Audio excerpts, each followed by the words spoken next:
Hello and welcome to the Minimum Competence episode for Friday, April 25th, 2025. I'm your host for today, Andrew Lawye, a tax and technology attorney from New Jersey.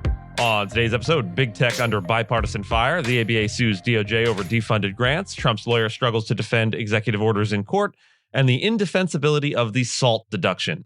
Let's remember, you cannot swim for new horizons until you have the courage to lose sight of the shore. And read today's legal news. On this day in legal history, April 25th, 1938, the U.S. Supreme Court issued its decision in United States v. Carolene Products Co., a seemingly mundane case about a federal law banning the interstate shipment of filled milk. Yuck. But beneath its surface lay one of the most consequential footnotes in American constitutional history. The court upheld the statute under a rational basis review, affirming Congress's authority to regulate economic activity. However, in Footnote 4 of the majority opinion, Justice Harlan Fiske Stone proposed a bold and lasting idea. Not all legislation should be treated equally when it comes to judicial review. Stone suggested that while economic regulations would generally be upheld if they had a rational basis, laws that appeared to conflict with specific constitutional prohibitions or aimed at, quote, discrete and insular minorities might require stricter scrutiny.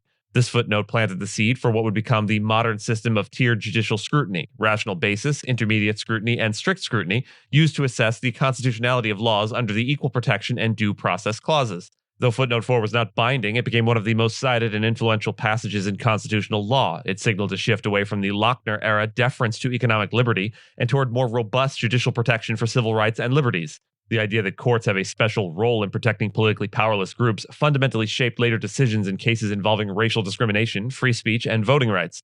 In this way, a case about dairy regulation became a cornerstone of modern constitutional doctrine.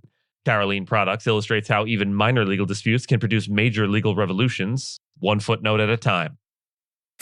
In a rare display of bipartisan unity, the U.S. government is making significant legal advances against big tech, with Meta and Google facing tough antitrust scrutiny in simultaneous court cases. In separate proceedings in a Washington federal courthouse, the FTC is attempting to break up Meta, while the DOJ is pressing Google over illegal monopoly practices, including deals to pre-install its AI on smartphones. These efforts reflect years of legal groundwork laid across both the Trump and Biden administrations, showing that concerns over big tech's power and influence transcend party lines, even if the motivations differ. While Democrats emphasize market concentration and data control, Republicans have focused on censorship and political bias. Against them, of course. Despite court momentum, legislative action remains stalled, hindered by political polarization and disagreements over broader issues like content moderation and China policy. The bipartisan front could fracture as political dynamics shift, especially with Trump signaling a more cooperative stance toward tech companies, or at least a willingness to extract rents from them. The American Bar Association, that's the ABA for those in the know, laid off over 300 employees after the Trump administration cut $69 million in federal grant funding, according to a new lawsuit filed by the ABA against the Department of Justice. The organization alleges the cuts were politically motivated retaliation for its support of diversity initiatives and criticism of the administration. Terminated grants had funded legal aid programs for domestic violence victims and immigrants, as well as a global rule of law initiative. The layoffs affected about a third of the ABA's staff, including workers in its South Texas Pro Bar program and international legal development projects. The DOJ ended the grants shortly after barring its attorneys from participating in ABA events. The ABA is being represented by Democracy Forward in the suit, which also names Attorney General Pam Bondi and Deputy Attorney General Todd Blanche as defendants. Richard Lawson, the lawyer defending President Trump's executive orders targeting law firms, has faced repeated courtroom defeats while offering vague, evasive answers under judicial questioning.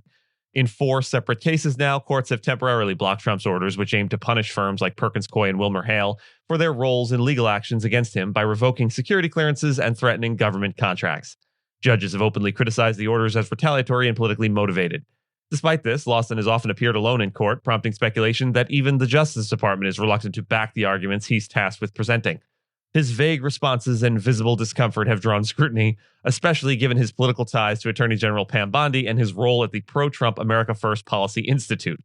While some law firms have settled by agreeing to large pro bono commitments, others are pushing forward in court where permanent injunctions against the executive orders now seem quite likely.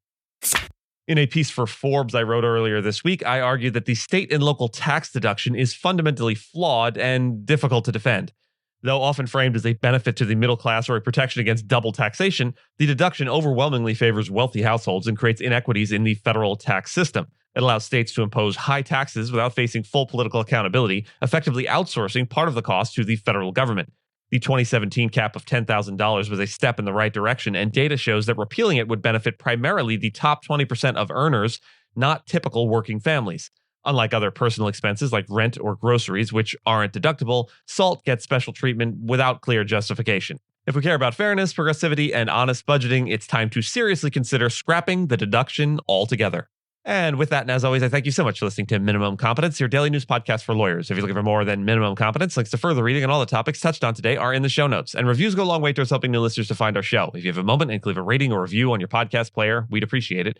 And if you know someone that might be interested in a story we cover, consider sending them the episode. But remember, nothing here should be construed as legal advice because it is certainly not that.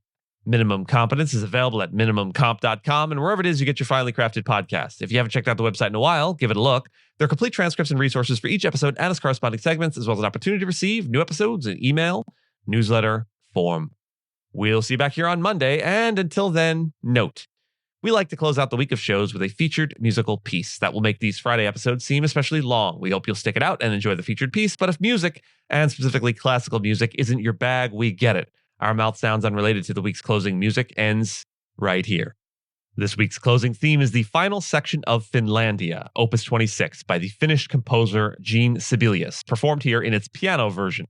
Composed in 1899 during a time of intense political censorship and rising nationalist sentiment, Finlandia was Sibelius's defiant musical response to Russian oppression.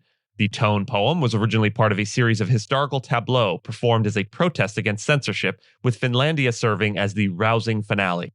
While the early passages of Finlandia are turbulent and stormy, meant to evoke struggle, the final section is a striking contrast, serene, solemn, and deeply moving. This lyrical closing, often referred to as the Finlandia hymn, became an unofficial anthem of Finnish resistance and later a national symbol of unity and perseverance. In this week's selection, we hear a solo piano arrangement that strips the music to its bare essence, allowing the melody's dignity and quiet strength to shine through.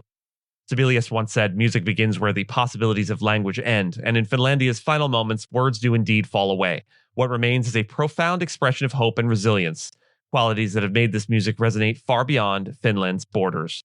Though Sibelius composed in the late Romantic tradition, his voice is unmistakably his own, direct, elemental, and rooted in the landscape and soul of his homeland.